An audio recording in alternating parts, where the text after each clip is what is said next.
Dans l'avion qui le ramenait de Chine, le président français a déclaré au site américain Politico et au quotidien économique français Les Échos que l'Europe ne devrait pas s'aligner sur les États-Unis ou sur la Chine en cas de conflit à propos de Taïwan.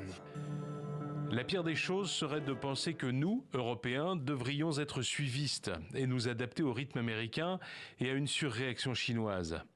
S'il y a une accélération de l'embrasement du duopole, nous n'aurons pas le temps ni les moyens de financer notre autonomie stratégique et deviendrons des vassaux, alors que nous pouvons être le troisième pôle.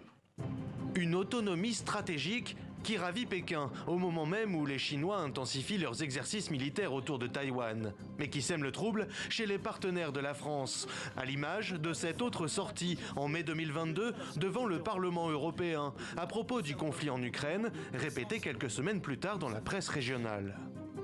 Il ne faut pas humilier la Russie pour que le jour où les combats cesseront, nous puissions bâtir un chemin de sortie par les voies diplomatiques. Je suis convaincu que c'est le rôle de la France d'être puissance médiatrice.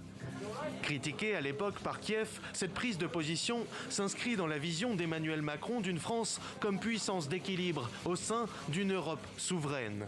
Problème, le président français oublie régulièrement de consulter ses homologues de l'Union lorsqu'il s'apprête à disrupter ou bousculer en bon français le discours convenu de Bruxelles.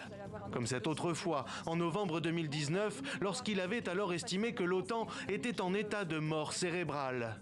Faut-il voir dans ces déclarations, source de tension avec ses partenaires, une prise de risque, une communication unilatéraliste volontairement musclée ou le fondement de la politique étrangère d'Emmanuel Macron ?